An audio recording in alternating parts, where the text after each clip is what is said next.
online presence. So I'm here to talk about kind of what's it like, and she's going to give you the info. Awesome. All right. So our takeaways today, we have 3 of them. How do you amplify your reach with both AI and media? So this is applicable if you are a therapist, if you are a professor, if you're a researcher. If you say, I don't want to do any of this, I don't want to be on media, but I want to help support ARPA, all of this is still applicable.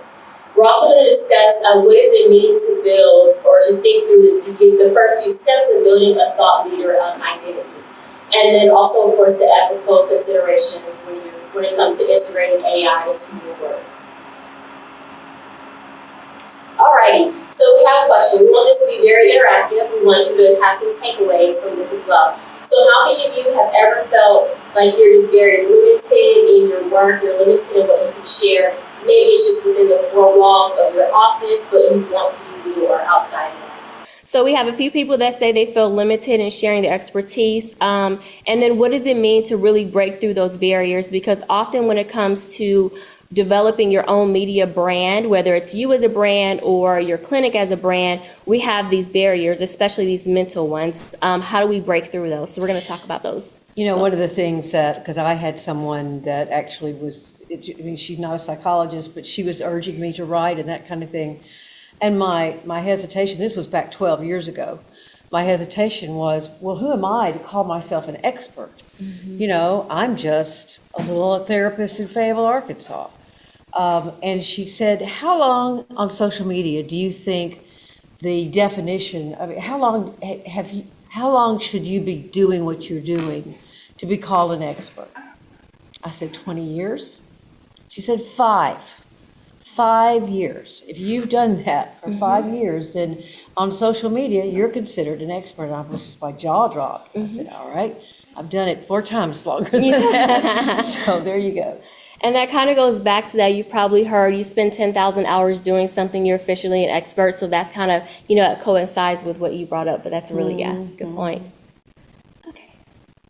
Awesome. So when we talk about the power of media and AI in a modern mental health practice, there are 2 things that we want to consider. One, it's at AI. It is everywhere. It's not going anywhere. It's actually been around for decades, but now it's available to us to use. So what are some of the best ways to do that? And I'm actually going to pull in a lot of what we've been doing with ARPA in this as well. So scaling impact, right? We use automation. You guys have gotten lots of emails from us over the last few months. Just to kind of sum it up, we've sent out over 10,000 emails to psychologists around the state of Arkansas in just the last few months. So definitely putting ARPA out there. That is something you can do in your practice. So let's say you are working on a research about being trauma-informed, maybe for, let's just say, trauma-informed for in early childhood, for example. You can use the power of AI to scale that, to put your information in front of more people. So whether it's repurposing content and putting it on social media, whether it's writing emails and putting it out there to more people, AI is a tool. Think of it as a billion little assistants to help you with the research and to get in front of more people. And then we also want to look at it from, you know, the media platform standpoint. So Dr. Margaret has an amazing podcast. So that is one way. If you are a speaker, podcasts are great. If you like video, you definitely want to get in front of the camera. I'm not a camera person, but but I'm trying to get there. And if you're a writer, then blog post is another really great way to put your expertise out there. So you can start, I say it's a compounding effect, so just start somewhere and just continue. Even if it's just once a month you put something out there and then leverage maybe AI to help you repurpose that content and give it legs. Can you operationalize that when you say use AI to... Absolutely. Can you talk about what that's like? So how many people use ChatGPT? How many people are scared of ChatGPT? Like, I don't want to touch it. Okay. So for example, if you want to create a 30-day campaign, let's say you are speaking on or doing some work with anxiety, right? And you want to create a 30-day campaign, you can use ChatGPT to help you give get the foundation. So to create like a basic 30-day outline, and then you want to humanize it. You want to add your expertise to whatever ChatGPT gives you. But that's a way, instead of, if you were to do it by hand, it may take you, let's say, 2 weeks to come up with the 30-day plan. ChatGPT can give it to you in 2 minutes, right? And when you say that, you mean this is what you need to do on day one. This is what you need to do on day day two. 1, day 2, day 3. And then you say, now that you have your plan, give me the post day 1 through day 7 for LinkedIn, day 1 through day 7 for Facebook. And you can go through all of the platforms, right? So the key is prompting. That's what you really want to get good at, and that's just having a conversation with it like you would someone else, right? That it's as simple as that. It's just having conversation, typing it out, being very clear about what you want it to do, and just continue to refine it. I've never used AI except for titles of things, and AI will say, this is a great title, this is not so great. But this, I will tell you that, being the person who comes up with all the content for my blog posts, my podcasts, and I did a TEDx. But anyway, I mean, it all comes from me. It's very time consuming. And I'm going to use this because this is going to be great, because that is a lot of generation, and you post differently on LinkedIn than you do on Instagram, than you do on Facebook, Right. and all that kind of thing. And so AI, I'm assuming, would already then create that for you. Absolutely. Yeah. Create it for you, and then all you have to do is just edit it and make sure you add your tone of voice, your experience, your wisdom to what it gives you. Yeah. One of the things that I think is important to figure out, and only 2 of you raised your hands about, I'd like to do this more, but one of the things, I started blogging because there were some things in my personal life that I needed to stay at home, and my son had just left for college, and I said, well, what can I do? And I like to write emails, and again, this person who urged me to do this said, I think this is what you should do. But I didn't want my name on the website. I'm a psychologist. I'm like, no. So I called it Nest Ache, because I was writing about empty nest. I didn't say, it was 2 years before I started drmargaretrutherford.com, because I had to get used to the idea of having more of a public presence. And it was difficult for me. It was not, I seem probably pretty extroverted, but I'm actually somewhat introverted. So it was hard for me to say, well, I get criticized, or what if I have a perspective as a 60-something-year-old white Southern woman. And how can I ever get out there and represent, or try to speak to more diversity? But what I found was that as the more I wrote, the more I dipped my toe and then my foot and then my calf into the water, that it got easier, and then some ideas started coming. So I think that AI would have made that process for me much easier to do. Yeah. Yeah, and to your point, the more you do it, the easier it becomes. And also, the more you do it, the more your audience will tell you what they want to hear from you. Yes, they will. Yeah. They'll tell you what they don't want to hear from Exactly, you as well. exactly. And so then, you know exactly who you're speaking to, and by listening to your audience that all that you put out there is going to be exactly what they need. And that's what continues to grow your brand and put you in front of more people. Right. You want to talk about branding? Yeah, I think that's, All right. She just used a word we're going to skip ahead. that 12 years ago I hated, and that word was brand. Because I had people who were helping me who said, okay, you've got to be a brand. I'm not a brand, I'm a person, I'm a psychologist. I really had a very bad reaction to that word until I'd been in the business long enough to realize what a brand means is that it gives people something to hook into you. It's like, she's the, my mantra for the podcast is, what can you do about it? Oh, she's the therapist that talks about what you can do about things. sort of brandish. But I think we as psychologists, I know I did, have we do something very intimate, we do something, we are holders of an emotional space that is important for people, whether you do assessment or whatever it is, teaching. And to come out in public like that and then be a brand is kind of tough. It was for me. But I do think that if you shift your thinking about it some, we call ourselves CBT therapists. We call ourselves, a certain kind of faculty member, an assistant professor, whatever. We do have a brand that is associated with us already. It's just not something that you want to, necessarily are very comfortable with spreading. But it is, I'm saying this to you because if any of you want to do this, I did it the hard way. I did not take the advice that I was given. And I didn't push myself as a brand until I still don't push, hopefully, but until I was in it for so long that then I kind of understood what branding was about. Yeah, that's true. And you think about it, like brand is the brand of you. Who are you? What do you want to represent? What's the message that you want to put out in this world? And more than importantly, what's the legacy that you want to leave? That is your brand. It's the power of you.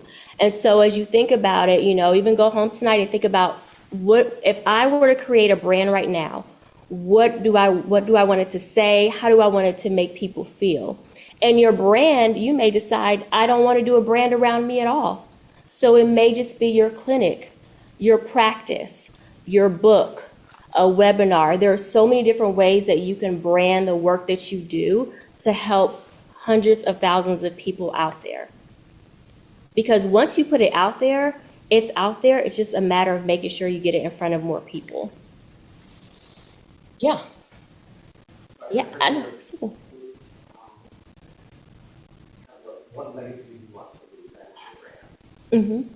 That also sounds like mission statement. It is, yeah, exactly. Is there a difference between brand and mission? That's a really good question. So I know when I work with mental health professionals, I actually tie it all together because the work that you do, whether, like I say, you're on therapy side or research side, is so intimate and it's so important that mission is just ingrained in all of that, right? And so is vision. What is that vision? What do you see when you got into this line of work? Where did you envision yourself that you would be 10, 20 years down the road? So I think it all really ties together because it comes from your soul. Mm-hmm. It comes from your soul. Online folks are saying, could you all repeat the question so they can hear it or the gist of what they're saying Okay. to the audience? Yeah. Okay. Sure. Yeah, so the first question was, there's a question around ethics, like, how do we make sure that what we're doing is ethical? And then there's also misinformation. So putting your brand out there helps to combat the misinformation. And also, how do you protect yourself against online trolls and people that want to do you harm or people that want to stalk? And I actually have been there. Mm-hmm. I've been there. This was over 15 years ago when I started the brand of me. And I had someone that pulled some of my information from the state's website, right? And I really didn't know as much as I know now about how to protect myself. So what I would say is make sure that if there's information online that you don't want to be there, there are sites that can help you clean it up. Make sure that the state records, because it is public, doesn't have your personal address, personal phone number on it. Like those are things that you could do to help protect yourself, especially as women. We just have to be very vigilant, or I should say cautious about what we put out there. But what I will say is even though I had that experience, that will not stop me from doing what I know that I'm purposed to do because it's so much bigger than that one incident. And that one incident is also rare. But it can happen. So, to your point. I've had people disagree with me. I write about something I term perfectly hidden depression, and I've written books about it, or a book, I'm writing a second one. But anyway, and there were a lot of people who, a fair amount of people who, when I began talking about it, especially on Facebook, said, you are pathologizing resilience. when I'm talking about, being responsible and having in marching through something that's really difficult without feeling your pain about it, and which, is about camouflage and perfectly hidden depression. But people were saying, you're taking something that is a positive trait and pathologizing it. You're taking resilience and courage and making it something that's about hiding and camouflaging. And I said, I'm not pathologizing resilience. It's very important, but there is a subset, there's a subset of people who may look resilient and may look very stoic and but they are also people who have trauma in their backgrounds that they are not, and they don't even know how to talk about it. So, but I want to normalize this a little bit.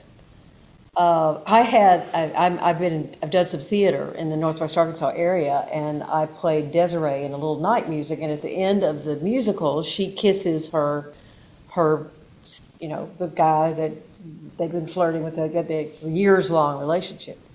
Well, I had a patient who came to see it, and she sat down, and she said, I saw your play, and I said, oh, okay, what did you think? And she said, I can't see you anymore. And I said, why can't you see me? What's going on? She goes, you kissed another man on stage. So, unless you stay in a bubble, and especially in a rural area like Fayetteville, you're going to have exposure to people in your community, and they're going to make decisions about you, right?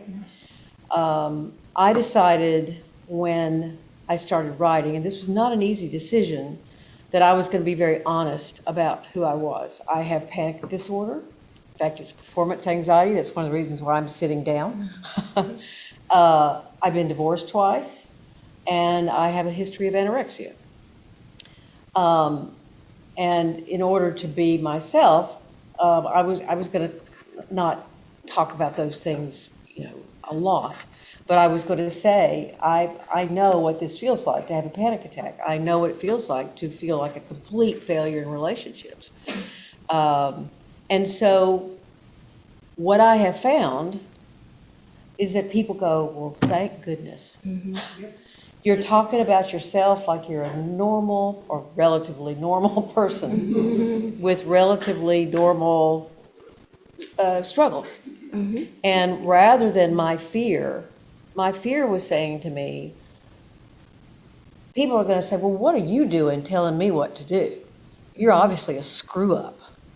That's what my own shame voice was telling me. And I said, okay, well, let's see if that comes. And that is not what has come. Mm-hmm. So, there you go. Yeah, that's good. That's really good. Yeah. Awesome. So we're just curious. We want to poll you all and see how many platforms have you used when it comes to putting your message out there. I know Facebook is pretty popular. A lot of people use it for personal reasons, but think about your brand. Are there some that you find that you just love or love to hate? Just kind of curious, what you all think. Or maybe you're not on any at all. I was about to say, who of you does post on social media? So I'm building a website currently, and I'm very fortunate to be dating someone who likes to do that. Oh, that's nice, because it's expensive. It has taken me years to get to that point because the barrier of entry of, well, how do you even start? And then have to go learn SEO and then all of that stuff. And so when you're talking about AI, I've used that to generate like seed questions and ideas for content. So it's just something titled, but then I have to do all the work. Right. So websites mostly. Okay. Yeah, that's Excuse me, good. I'm sorry, if people virtually are not able to. To hear, the okay. discussion, Okay, so sure. if you all don't mind just briefly kind of Yeah. recapping what somebody said. Yeah. So Mara was saying that she is building a website. It's taken quite some time to do that, but she has used AI, ChatGPT to help create the seed questions. It helped her to formulate the answers. Because building a website is a big endeavor. That's a big project to start with. I know some people start there and others start with social media. Anybody else? What platform have you used? Yeah. I have some professional platforms. I don't use them a lot, though. Facebook, Instagram, Twitter, X. Okay. Yeah, Facebook, Instagram, Twitter, now X. I still call it Twitter. Yeah, those are some of the most popular ones. Yeah, for sure, for sure. I will tell you, as psychologists, there are two other ones that you may want to look into, and that's going to be LinkedIn. LinkedIn's amazing for your profession, and then TikTok. TikTok, you may have heard, it's really great, like TikTok therapy. It's a lot of mental health professionals that are on TikTok, and growing brands on just that singular platform as well. And it's a great place to connect with other experts in your niche. Okay, who's going, ugh? Oh yeah, who's freaking out about all this? Anybody having a negative reaction to this at all? No. TikTok is Oh, you are? And part of it is because I think it's already been discussed about how much misinformation is out there. Yeah. But TikTok is like a cesspool of misinformation about therapy and mental health, but it's also where a lot of people are going for that information. Absolutely. And so I think really the challenge there becomes, well, how do you present yourself as an expert, or how do you say like, no, that is wrong, and here's why. Mm-hmm. And so the question is, or the conversation is about TikTok. How much misinformation is out there on TikTok, and how do you combat that? And just like what you said, saying, no, this is what it is, right? You have to put a stop to all the misinformation and talk about like what is true, what is accurate, what does the research say? And so that's personally me, why I started Mentally Balanced Media, is because I noticed that during COVID, there was a uptick in misinformation. And you had a lot of people that were out there saying, I'm a life coach and let me tell you how to do da-da-da-da. Or I'm a therapist, and you look and they have no credentials. And it bothered me to my core because people were already struggling because of what all came with COVID. And then you have this misinformation and people are just confused about which way to go. So I wanted to create a way to assist, partner with mental health professionals to put their voice and their message out there. And so that's how Mentally Balanced Media started. So that was my mission. That's my vision. And really that's my brand, because I don't have much of a personal brand myself. I led with this work. And so if you don't want to lead with a personal brand, you can, lead with your work until you're ready to start your own. Yeah, I moved from Nest Egg, which was about empty nest, and then I went into drmargaretrutherford.com, and that was because I wanted to start writing about what I had done as a therapist. And, some of my clients, not many have really talked to me about it too much, or they'll say, I listened to your podcast on blah, blah, blah. I've had to reassure a couple of people that I don't talk about the people I'm seeing I don't use them as a case study or something. I'm not going to do that. In the book, everyone was amalgam of, 4 or 5 or 6 other, they were all mixed up. And so sometimes the confidentiality is something I need to discuss. What is a little odd is if I write about something personal, which I have from time to time, some of my clients will want to talk about that with me. And so I've had to say there's a boundary there. There's a boundary between what I write about. I can't erase it from their minds, but I can say, this relationship is about you, and we're going to keep it about you. And so sometimes they're curious, but I have made sure that it's a pretty strong boundary around that. Mm-hmm. Yeah, that's a really good point. So I know we're going to talk more about your personal experience and how did you transition? So what are those first steps if someone comes to you and they say, Dr. Margaret, I want to do this, but I don't know what the first step is. What advice would you give them? Yeah.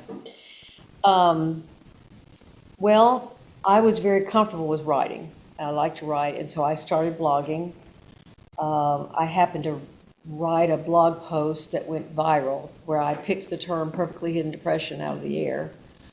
I think that, I mean, if you'd asked me 12 years ago or 10 years ago, do you want to write a book? I would have gone, no, I don't want to write a book. I kind of am working way into my blogging thing, but what happened was in my own evolution that as that blog post went viral and I got curious, and then I had blogging friends who were recommending that I try to write a book. And so I guess what I would say to you is that it's just like anything else. You don't really know if you're going to take a hike and you're not real sure where you're going. You take the hike and you see, well, how do I feel now? Am I tired? Am I curious about what that trail might be like? That it is a very organic, to use an overused term, process that I went from blogging, and I still blogging to try my hand at writing a book, to hearing from publishing companies that, well, nobody knows who you are, so we're not going to publish your book, to then podcasting. I had been a jingle singer in my 20s, so I was very comfortable around a microphone, and I thought, I can do this. And so, and actually the podcast is something that has gone great guns. Now, I had to have a team help me. So it has been on the expensive side because I have had, I've had an assistant and then she became more of an assistant and then I had an audio engineer and, and you pay the people who market your book and all that kind of stuff. So, and mine was never about making money. That's something, as you build a website, are you trying to get clients? Mine was never about getting clients. I had all the clients I needed. So, but that's something that a lot of people do. They use their websites to attract clients and even book clients. So, and then what happened, well, it doesn't matter. I won't go into that. But it's, I guess when you start, I mean, I can't stand Twitter. I hate Twitter. I've told a lot of people that it was like I was in the 7th grade again. And, you go to cotillion in the 7th grade and you walk and then, all these people are in little tight groups and you're kind of going, well, can I say something? That's what I felt like on Twitter. I like Instagram. I've done a fair amount on Instagram, but I've kind of backed off of that kind of thing. So, again, it's just sort of an organic journey. Awesome. Do you want to share more about just building your presence? Because you have your podcast, millions of downloads, and then your TEDx But there are people talk. with 50 million downloads, and I have 5 million downloads. And that's a great deal. Yeah. So you have 5 million downloads, and then you have your TEDx talk as well. Yeah. So how many people have thought about or watched a TEDx talk and felt that could be me, or maybe I want to do that? Like seriously. Because everyone in this room has something they can say on a TEDx talk, right? An idea worth sharing is what it's about. Yeah. Well, again, if you had talked to me 12 years ago and said, do you want to do a TEDx? One, I probably would have gone, what is a TEDx? And I would have said, no, I have performance anxiety. The last thing I want to do is get up and stand on the damn red dot and try to remember what I've memorized, So I didn't want to do that. It has come that kind of gradual, okay, well, if life is inviting me to do this, then I'm going to try.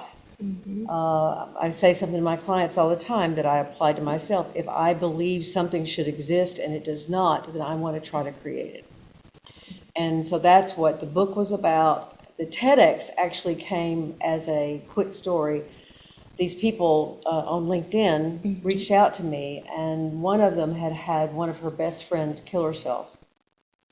And at the service, at the funeral, suddenly, unexpectedly, at the funeral, the husband of that person came up and had my book in his hand and said, I found this on, her name was Patricia, on Patricia's bedside table.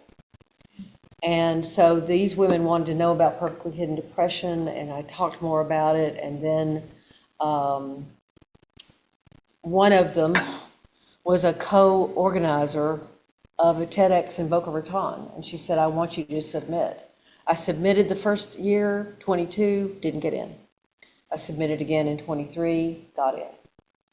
And it has been, I mean, there are plenty of TEDx's but mine's done pretty well. And so, because I think it's the message, I think we as mental health professionals need to understand that somebody walks in our office and smiling and happy, and we go, oh, they're not depressed.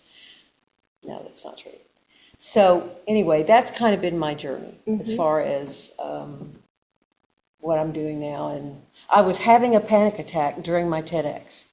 And I actually was. The lower half of my body was like going crazy. So I still have the same problems I've always had. Yeah, well, going back to legacy as well, that's part of your legacy, right? That TED Talk, TEDx Talk, that podcast is going to be around forever unless you decide to take it down. Yeah. But people have downloaded it, so it's going to be around forever. Yeah. Not selling it, not selling it. That's scary. It's got, In fact, I'm turning 70 in 2 weeks, and so one of my friends said about the book and the TEDx, she goes, "This is your legacy," and I thought, what does that mean? I'm ready to die? I mean, I've got a few more years in me. Yeah. So yeah, it is, and it's a little scary to think about that, but I would have been really bored the last decade, I think, if I hadn't tried. So Yeah, it is scary too, because we're going to talk about next some of the barriers. I know we covered some of them, but it is scary when you want to put yourself out there. I know I have lots of fears. This is actually my first time speaking in front of anyone in probably like a decade, so I was a little nervous myself. So, it happens, but when you are in your zone of genius, you just become so comfortable and it just flows out of you. Like, I just kept saying all week, I had life happens. So, right, when you want to build a brand, life's going to happen. I've had family responsibilities shift, and it threw off the last few weeks of my life, but I said, I want to make sure that I show up and speak from my overflow, right? And so when you all show up, you're going to speak from your overflow because it's there. It's just a part of you. It's going to come out. Greatness is going to come out. And so I tell people all the time, no matter what those fears are, we worry about like loss of privacy, we worry about being criticized because people can be cruel for no reason. But greatness is always going to show up as long as you believe in it. And it really is just a mindset when it comes to building your brand, because you're constantly building one block at a time. yeah. And then there are also things, there are people there's a woman on Instagram, Dr. Julie is the sort of thing. And I just saw her listed as one of the 10 most influential people in mental health. And she has a good book. No one told me about this or something. Why didn't anybody tell me about this? She has a film crew, I guess, and she videos herself constantly. I don't want to do that. Let me take a selfie. That's not me. Right. And so I haven't been. That has not been the place that I want to spread my message, and so. Because I like to write more than I do that. So anyway, you'll find your niche. You'll find your niche. Or it'll find you. It'll find you. It'll find you. Yep.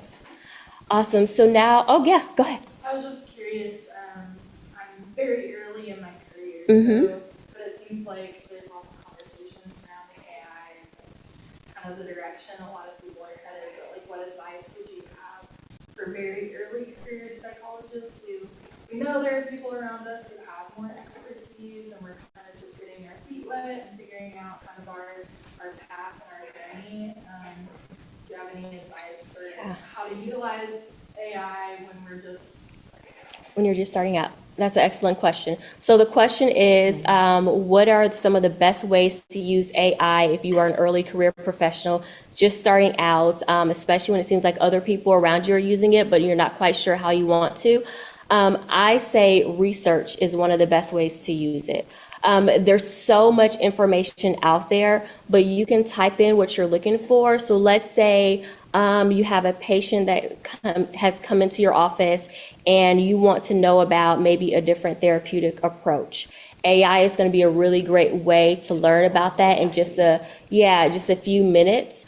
If you want to get some journal articles, you can ask it and they'll give you links to journal articles. Let's say you want just help thinking through maybe a treatment plan. You can put some information in there. Of course, it's anonymized for privacy. You'll put information in there and it'll give you some ideas on a, just treatment plan or maybe just a skills worksheet to hand out. So those are some really great ways to use AI. But I will say like researching other approaches is a really popular way as well. That's a great idea. Because I put in something and then Google gives me like 6 or 7 things and I have to go to 6 or 7 things. That's a great idea. I also would add,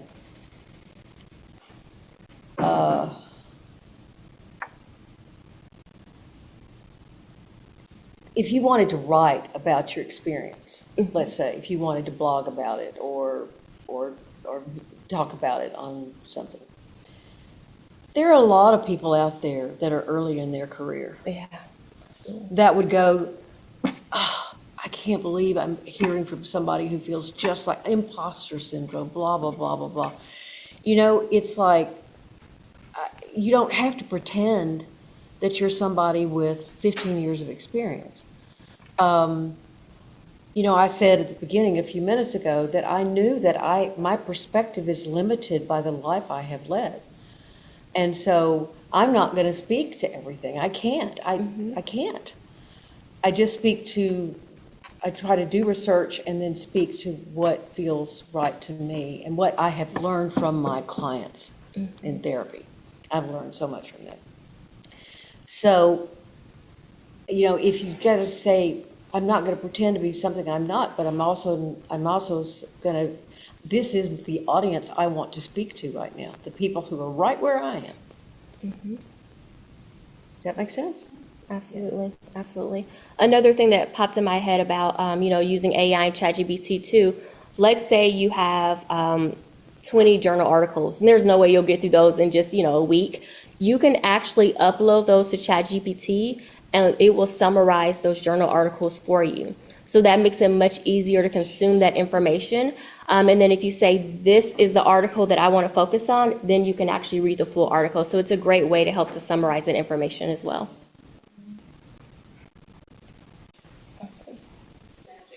It is magic. It is magic. So I know we talked about some of our concerns that we've dealt with when it comes to building an online presence, but curious if anyone else wants to share some of their concerns. Well, I have one because of the work that I do with the nonprofit I work for. I have high safety concerns. I work with people who are survivors of sex trafficking. We're always constantly dealing with dangerous situations. So anytime my name ends up getting attached to stuff, not just in this country, but in other countries, that I don't put my name hardly anywhere, and I block everything because I have people contact me from God only knows where they are, and I don't need that. And so I don't think I can build much online. I have to be very careful about what kind of online brand I build and where I build it, because I need networking, and I already have a network, but I need to expand it. But I don't just do networking with people that network here. I go on the ground and do training where I'm in a red light district in a really dangerous spot, and I have to be. That's what I need. I don't need anybody to recognize my face. Yeah. Right. Does that make sense? That does make sense. So the comment was about, if you work in a field that requires a high level of discretion or privacy, such as working with sex trafficking survivors, and you're also doing training, like what does it look like to build a brand when you need discretion and safety is a concern? Yeah. So I will say that I've done work on in sex trafficking, and it did require a great deal of anonymity, and you can explore using an alias. You do not have to put your face online at all, and if it requires a face, you use AI and you can create a face. You can create a body. You can create a video person. Hey, can I create? I just wrote a section on sex, Oh, wow. robots, and whatever. Exactly. You probably have seen some of the AI videos, the avatars. I mean, you really can if you need to get the information out there, but you need to be safe. Yeah. Well, and I know a woman, her name is Jennifer Marshall.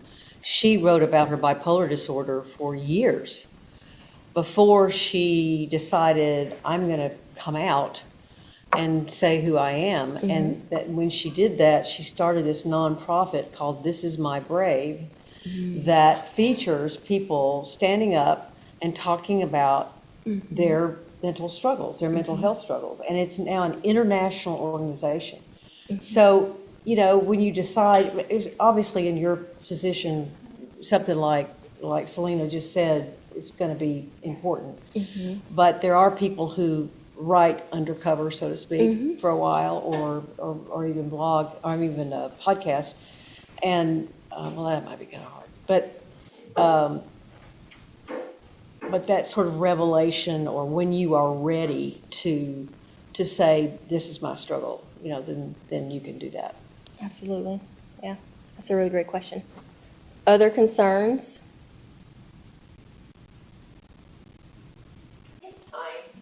Time, Time. Yeah. because we all have high demand jobs, Mm-hmm.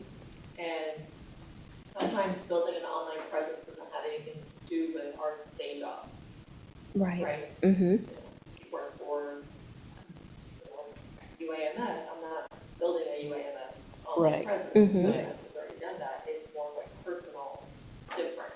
So it's outside of work hours, outside of all of that time, and it's like, well, it's so slow going. How do you keep momentum going into something like that? Yeah, that's a really great point. So, how do you keep momentum when time is limited? I say start small. Maybe you do one blog post a month, one a quarter. If you want to do video or audio, stick with once a quarter, and then see how that feels. Then once you get that down, then you can increase it to once a month. So start small to where you want to feel that stretch, right? Because it's something new, but you also want it to feel attainable so that you can continue the momentum. If you're going to use AI, you can take the 1 hour video, one blog post, and you can create 100 different posts from that. And so now you have all of your content just from, you know, a couple hours of your time per month. Just related to that, that's just so you all know, that's what Mentally Balanced Media has done for us with ARPA, that when we you all say like 1 hour content, Mm-hmm. you all have generated Hundreds. of posts, and then that can go out, well, at least once a day. That's why you see that on LinkedIn, and YouTube, and Facebook. That's based on content, even this content from today, right? Or even from the newsletter, right? It's even written content. They've taken information from written content with our newsletter and been able to generate social media posts from that. That keeps that momentum going, just based on just this bit of work that we did with our newsletter. Mm-hmm. Mm-hmm. Yeah, so here's an activity. Go home, take about an hour, look through your drives on your computer, hard drives, and see just how much content you have there, and move it to a folder. And if you do nothing else with it for like 30 days, 90 days, you've taken the first step and you've helped to collect it in one place. That content alone is probably enough to get you several months worth of content, even if you don't create anything new. So start with where you are, start with what you have, and see how far you can get with that. Yeah. I have an old person question. Yeah. Okay. So if I download something on the computer Mm-hmm. or into a folder, like does some crazy man in a basement in Russia now have all my information? If you download it into a folder, so if you're thinking maybe like on Google Drive, like, no. Okay. No, I mean, hacking is a thing, but no, if you put it on a drive, they're encrypted, they're safe, and I can give you some resources as well, some that I use that have like triple encryption, so, yeah. We use bots, but like that's a real concern for the clients. Correct. Medical settings where they check and double check what you're opening or what you're downloading. I ever did anything, I would never do it on No. But I do worry because, I mean, I'm not so computer savvy that I would know if somebody was able to access something. 12 years ago, I asked the person who was helping me, I said, why when you have the cursor on a line, does it change color? I didn't know what a link was. Okay, so that's okay. Yeah, You know? yeah. Lisa, you were telling? Probably similar to her time question, I wonder about conflict with what we're doing right now. Like, I work with the federal government right now, and we have so many rules, and I mean, I've gotten an email just about the Hatch Act this past week, you know, about mixing government and our work a lot. So there's so many different rules and regulations and ethics and requirements. But I also think I'm less than a decade from being able to retire. So what do I want to do next? So how do you balance what you're doing now and what you want to be doing after your day job right now? And starting to build kind of without going too deep in that you run into any conflict with rules and regs and current place. Right, that's a really great question. It is a great question. Yeah, so the question is, how do you balance the rules and regulations of your day job with your dream? So it reminds me of this book, and I believe the title is Stuck Between Your Dream and Your Day Job, something along those lines. And I say, when you think about your dream, you're building it and take one step at a time, right? So it's a planning process. So you can start with the planning process because there's generally no conflict there, right? If you feel that it is a conflict with your job and you trust that you can have a conversation with your supervisor about, like, this is what I desire to do without being an issue for you, then I say do that. Approach them and say, I want to do X, Y, and Z. Will this become an issue? So you can approach it early on. That's one way to go about it. But there are so many people right now that are in the same boat. They're creating these brands, and it's really hard for organizations to regulate that, right? Because we're just in a different time, we're in a different space, and we want to have a career that we feel passionate about. And so it's really hard. I think about it because I have a background in IO psychology, so I think about, how many people I've run into that have been there. And if you're in the right workplace, they will support you. That's what I've always believed. If it's the right place for you, they will support you. So sadly. I know, we're at time. Thank you guys so much. Thank you. This has been great. Yeah, so thank you for all the presenters today. I just want to take a moment to just thank also the people that helped to put all of this together. Thank you, Deshaun, for audio-visual work. Thank you, Mentally Balanced Media, for all the emails and getting all of this set up. Becky Porter, thank you just for introducing us to this space. This is a lovely space. Thank you so much for that. And everybody on the PDC who's helped to virtually moderate, and everybody here, thank you so much for your participation in making this happen. So then the fundraiser.